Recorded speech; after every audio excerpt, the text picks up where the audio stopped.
નમસ્કાર આદરણીય શિક્ષણગણ અને મારા વહાલા મિત્રો, મારું નામ ધાર્મિક પ્રેમભાઈ નંદાસરા છે. આજે હું તમને ધોરણ 7 પ્રકરણ 9 ગતિ અને સમય વિશે આપણે શું નવું જાણ્યા, શું નવું શીખ્યા તે બતાવવા જઈ રહી છું. આ પ્રકરણ આપણા રોજિંદા જીવનમાં ખૂબ જ મહત્વપૂર્ણ છે. આપણે આ નીચેના મુદ્દાઓ શીખ્યા. પહેલું, ગતિના પ્રકારો. ગતિ અલગ અલગ પ્રકારની હોય છે.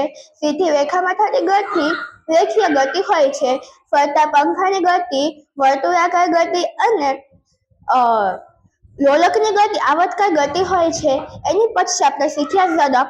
કોઈ પણ એકમ સમયમાં જેટલું અંતર કાપે છે તે તેની ઝડપ કહેવામાં આવે છે. ઝડપનું સૂત્ર કાપેલું અંતરના છેદમાં લાગતો કુલ સમય. એની પછી આપણે શીખ્યા સમયનું માપન. આપણે જાણીએ છીએ કે પ્રાચીન સમયમાં લોકો પડછાયા, રેતી ઘડી અને જળ ઘડીનો ઉપયોગ કરતા હતા. આજકાલના જમાનામાં ઘડિયાળ અને ડિજિટલ વોચનો ઉપયોગ થાય છે. એની પછી આપણે શીખ્યા સાદું લોલક. લોલક એ આવર્તકારનું ઉત્તમ ઉદાહરણ છે. લોલકને એક દોલન પૂર્ણ કરતા લાગતા સમયને તેનો આવર્તકાળ કહેવામાં આવે છે. એની પછી આપણે શીખ્યા એકમો.